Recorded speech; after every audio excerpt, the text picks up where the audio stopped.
Welcome to our channel. నేను యజ్ఞమూర్తి. దళపతి విజయ్.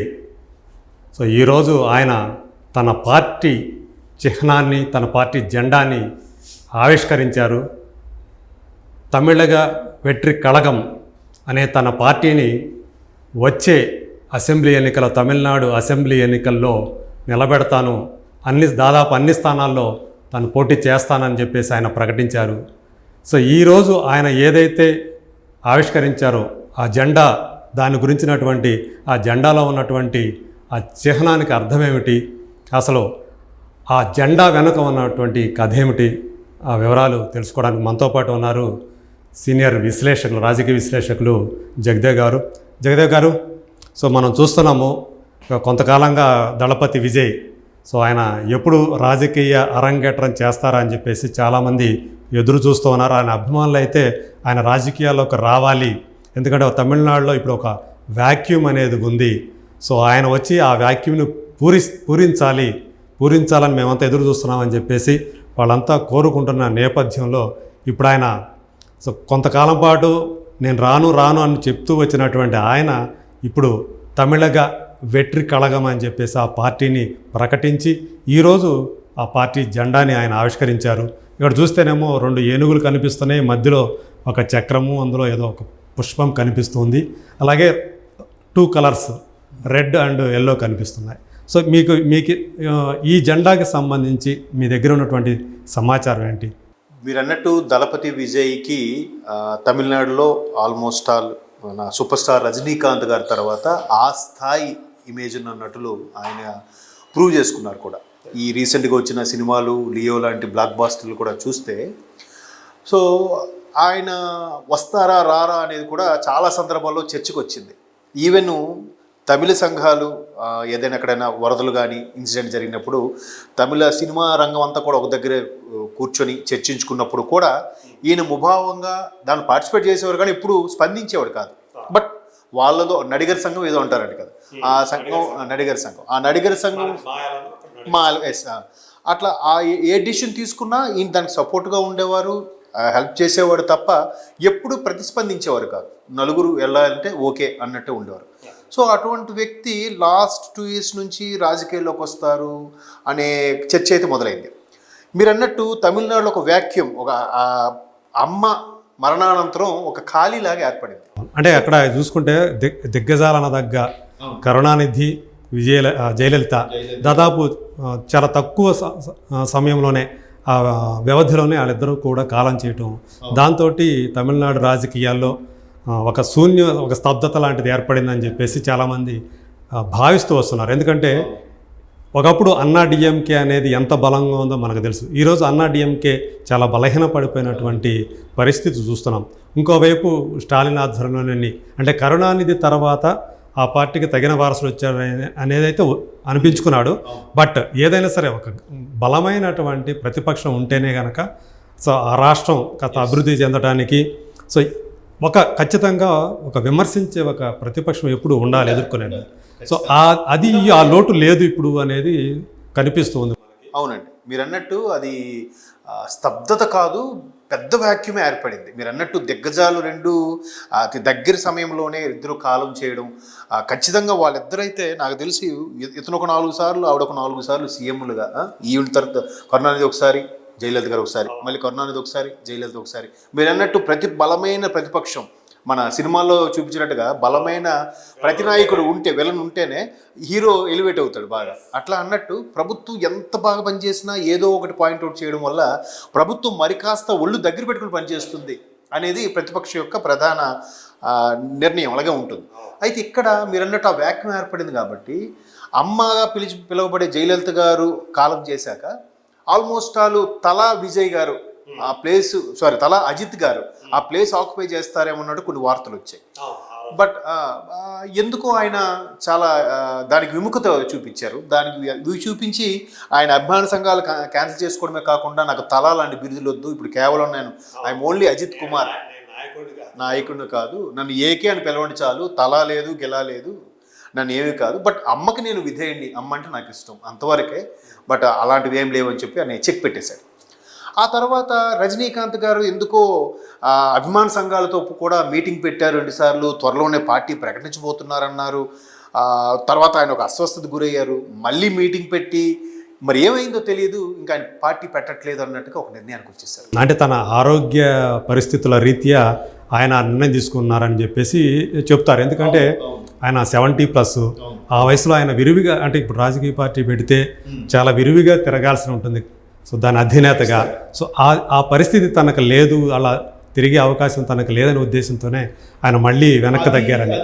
ఇంకో reason ఏంటంటే ఎప్పుడైతే రజనీకాంత్ గారు ఈ అంశం తెర మీద తీసుకొచ్చారో ఒక్కసారిగా అందరూ ఆయన తమిళనాడు వాడు కాదు, లోకల్ నాన్ లోకల్ అనేది ఒకటి, అంటే ఆయనతో కలిసి ఒక 4-5 సినిమాలు చేసి హిట్లు ఇచ్చిన దర్శకులు కూడా, అంటే ఈవెన్ భారతీ రాజా, నేను అయితే చెప్పాను, భారతీ రాజా లాంటి వాళ్ళు అయితే చెప్పారు. నాన్ లోకలు అనే అంశం తెర మీదకి రావడం, మంచి మిత్రులుగా పేరు తెచ్చుకున్న కమల్ హాసన్ కూడా పరోక్షంగా రజనీ గారి మీద వ్యాఖ్యలు చేయడం కూడా మనం చూసాం. సో మేబీ ఇవన్నీ ఎందుకులే, ఈ 7 పొదుల వయసులో ఇవన్నీ అవసరమా నాకు, ఏదో కృష్ణారామ, ఆయనకి ఆధ్యాత్మిక చింతన కూడా ఎక్కువ, మేబీ ఏదైనా గురువు ఒక సందేశం ఇచ్చు, గురువు ఎవరిని ఆదేశించారేమో ఎందుకులే అని చెప్పి మొత్తానికి ఆయన సైలెంట్ అయిపోయారు. సో అప్పుడు విజయ్ గారి పేరు ఎందుకో తెర మీదకి వచ్చింది. అంటే సూపర్ స్టార్ రజనీకాంత్ గారి తర్వాత అంత మాస్ ఫాలోయింగ్ ఉన్న హీరో ప్రెజెంట్ తమిళనాడు ఇండస్ట్రీ మనం చూసుకుంటే గత 6-7 సంవత్సరాలుగా ఆయన ఏదైతే ఇమేజ్ ఉందో అది చాలా ఎక్కువగా పెరిగిపోయింది ఆయనకి. ఎన్హాన్స్ గ్రోత్ అంటారు చూసారు, సడన్ గా అట్లా అయిపోయింది. ఎందుకంటే నేను ఒకసారి తిరుపతి వెళ్ళినప్పుడు కూడా క్యూ లైన్లో మ్యాక్సిమం తమిళియన్స్ వస్తుంటారు కదా, వాళ్ళతో 2-3 నేను చర్చ పెట్టినప్పుడు కూడా అందరూ విజయ్ తలపతి విజయ్ అని మాట్లాడుకుంటారు. ఈయనకి ఎంత ఇమేజ్ ఉందా అనిపించేసేది. అంటే మన తెలుగుకు డబ్ చేసి వచ్చే సినిమాలో చూస్తే అజిత్ గారితో పోలిస్తే మన తెలుగులో అంత బాగా ఆడలేదు. మిగతా తమిళ హీరోలతో పోలిస్తే ఈయన తెలుగు వరకు చూసుకుంటే వెనకబడ్డారు చాలా లేటుగా. తుపాకీ అనే సినిమా నుంచే ఇక్కడ ఆయనకు కాస్త మార్కెట్ అనేది డెవలప్ అయింది. ఇప్పుడు ఆయనకు కూడా మంచి మార్కెట్ వచ్చేసింది. ఈవెన్ ఓవర్సీస్లో కూడా మీరు అన్నట్టు మార్కెట్ గురించి మాట్లాడితే రజనీ గారి తర్వాత ఓవర్సీస్లో కూడా ఈయనకు వచ్చిన ఓపెనింగ్స్ దేనికి రావట్లేదు. అవును. అంటే ఎందుకు అంత గ్రోత్ పెరిగిందంటే maybe because of his behaviour అయి ఉండొచ్చు, ఆయన యాటిట్యూడ్ అయి ఉండొచ్చు. మన తెలుగులో పవన్ కళ్యాణ్ గారు ఎలాగైతే ఇప్పుడు డిప్యూటీ సీఎంగా అయ్యి ఒక రకమైన పవన్ కళ్యాణ్ గారికి అందరూ ఫ్యాన్స్ ఉంటారు కానీ పవన్ కళ్యాణ్ మంది భక్తులు ఉంటారు. సో విజయ్ గారికి కూడా ఒక రకమైన భక్తులు ఉన్నారు అనే ఒక ఇదైతే ఉంది. సో మొత్తానికి ఆయన చెప్తారా చెప్పరా అంటే ఒక 6 నెలల కిందటో 8 నెలల కిందటో అని ఇక్కడ యాక్చువల్గా అయితే ఈయనకు ఉన్నటువంటి ఫ్యాన్ బేస్ చూసి ఆయన తండ్రి సైతం మా అబ్బాయి విజయ్ రాజకీయాల్లోకి వస్తాడని ఆయన ప్రకటించేశారు. సంవత్సరం 2 ఏళ్ల క్రితమే. సో ఆయన ఖండించడం, నేను రాజకీయాల్లోకి రావట్లేదు అని విజయ్ ప్రకటించడం, ఇవన్నీ కూడా ఒక 2 ఏళ్ళగా నడుస్తూ ఉన్నటువంటి వ్యవహారం. అంటే వాళ్ళు కోరుకున్నారు, తండ్రి కూడా మా వాడు వస్తే బాగుంటుంది రాజకీయాల్లోకి. ఎందుకంటే అభిమానాలు, అలాంటి అభిమాన సంఘాలు ఆ స్థాయి. అంటే మీరు అన్నట్టు రజనీకాంత్ తర్వాత మళ్ళీ అంత పెద్ద ఫ్యాన్ బేస్ ఉన్నటువంటి స్టార్ ఎవరంటే తమిళంలో విజయ్ అనే చెప్తారు ఎవరైనా. అంటే మేబీ అప్పుడు తలపతి విజయ్ బ్యాక్ స్టెప్ అవ్వడానికి రీజన్ కూడా ఇప్పుడు విజయకాంత్ గారు ఉన్నారు. అప్పట్లో తమిళనాడులో రజనీకాంత్ గారి తర్వాత అంత ఇమేజ్ చాలా మంది కమల్ హాసన్ అనుకుంటారు కానీ విజయకాంత్ గారు 2nd ప్లేస్ లో ఉండేవారట, కెప్టెన్ విజయకాంత్. సో అటువంటి విజయకాంత్ గారు కూడా అమ్మతోని ఇటు పక్క స్టాలిన్ కరుణానిధి గారితో ఢీ కొట్టి కూడా ఒక పర్వాలేదు అనిపించుకునే స్థాయిలో కొన్ని ఎమ్మెల్యే సీట్లు సంపాదించుకుని ప్రతిపక్షంకే పరిమితమయ్యారు కానీ గవర్నమెంట్ ఫామ్ చేయలేకపోయారు. బట్ విజయకాంత్ గారిని ఓన్ చేసుకున్నట్టుగా middle class below lower class వాళ్ళు ఎవరిని ఓన్ చేసుకోలేదండి. ఈవెన్ రజనీకాంత్ గారి కన్నా విజయకాంత్ గారికి అంత బేస్ ఉండేదండి. బట్ అటువంటి కథలు చూసిన నేపథ్యంలో మేబీ విజయ్ గారు ఆ ఫాదర్ స్టేట్మెంట్ ఇచ్చినప్పుడు కూడా కొంచెం స్టెప్ బ్యాక్ అయి ఉండొచ్చు. బట్ ఒక 8 నెలల కిందట ఆయన ఒక స్టేట్మెంట్ ఇస్తే నేను పార్టీ పెట్టబోతున్నాను అని చెప్తూ ఒక చిన్న పెట్ట కథ కూడా చెప్పాడు. అంటే ఒక ఏనుగు వచ్చిందంటే ఆ ఏనుగుని చూసి భూమి మీద ఉండే అది పెద్ద జంతువు, అదే దాన్ని చూసి మిగతా జంతువులు చెల్లాచెదురైపోతుంటే భయపడి పారిపోతుంటే అది కాదు, లేదా సమస్థాపన అన్నట్టుగా ఉండాలి అనే ఉద్దేశంలో అప్పుడు ఒక పెట్టగల చెప్పి, అంటే దాని భావం అర్థమైంది తప్ప నేను పూర్తి కథ చెప్పలేకపోతున్నాను. ఆయన తమిళ్లోనే పూర్తిగా కథ చెప్పడం జరిగింది. మీరు అన్నట్టు ఈవెన్ ఆడియో ఫంక్షన్స్ కూడా లాస్ట్ 5-6 years నుంచి ప్రతి ఆడియో ఫంక్షన్స్ కూడా అంటే జనరల్గా ఇట్లా మైక్ పెట్టి మాట్లాడచ్చు, బట్ ఆయన కంపల్సరీ స్టాండ్ పెట్టి దానికి బాగా ఒక సందేశం ఇచ్చేలాగా మాట్లాడాడు ప్రతి ఆడియో ఫంక్షన్ కూడా. అట్లాగా అలవాటు చేసుకొని ఇప్పుడు మొన్న ప్రకటించి నిన్న ఈరోజు ఆబ్వియస్లీ జెండా ఆవిష్కరించి తమిళగా వెట్రిగా కళగం అనే టీవీకే అనే పార్టీని అనౌన్స్ చేయడం, మీరు అన్నట్టు ఏనుగులు, ఒక పుష్పము. అంటే ఇవన్నిటికి కూడా అక్కడ వాళ్ళు చెప్పే భావం ఏంటంటే ఇక్కడ ఎవరికి తారతమ్య భేదాలు ఉండవు, జాతి కుల మత ప్రాంతీయ వివక్ష లేకుండా అందరూ ఒకటే, అందరూ సమానమే, ప్రభుత్వం దృష్టిలో ప్రతి ఒక్కరూ ఒకటే, ఇందులో హెచ్చు తగ్గులు ఏమి ఉండవు అనే నినాదంతోనే ఆయన ఇప్పుడు స్థాపించారు. రేపు 2026లో సరిగ్గా ఎన్నికలకు సిద్ధమవబోతున్నారు. మ్యాక్సిమం తమిళనాడు ఉండే అన్ని నియోజకవర్గాల ద్వారా కూడా పోటీ చేయాలన్న తలపుతో కూడా ఉన్నారట. సో ఈరోజు ఆవిష్కరణ కూడా మీరు చూస్తే సింపుల్గా జెండా ఆవిష్కరించి 2 ముక్కలు మాట్లాడేసి వెళ్ళిపోయారు. అంటే ఆయన ఎప్పుడు సింప్లిసిటీగానే ఉంటాడు, చాలా క్యాజువల్గానే ఉంటాడు మనిషి. ఆయన అపిరెన్స్ అలాగే ఉంటుంది, చాలా సింపుల్ ఉంటాడు. ఇంకో పెద్ద విశేషం ఏంటంటే ఆయన నేను ఒక 15 ఏళ్ళ కిందట చూస్తే పర్సనాలిటీ ఎలా ఉంది, ఇప్పటికీ అలాగే ఉన్నాడు. జస్ట్ ఆ వేర్డ్ కొంచెం కలర్ ఫేడ్ అయిందేమో కానీ పర్సనాలిటీ అలాగే ఉంది, బాడీ లాంగ్వేజ్ అలాగే ఉంది. మీరు అన్నట్టు మేబీ దానివల్ల కూడా అంత పీక్ లెవెల్లో మాస్ ఫాలోయింగ్ అయి ఉండొచ్చు. దాన్ని ఈ విధంగా రాజకీయ పార్టీగా పెట్టే తలంపు వచ్చి ఉండొచ్చు. మేబీ ఫైనల్గా డిక్లేర్ చేశారు, చూద్దాం మరి ఈయన ఒక ఎంజీఆర్ స్థాయిలో ఎంతవరకు ముందుకు వెళ్తారో.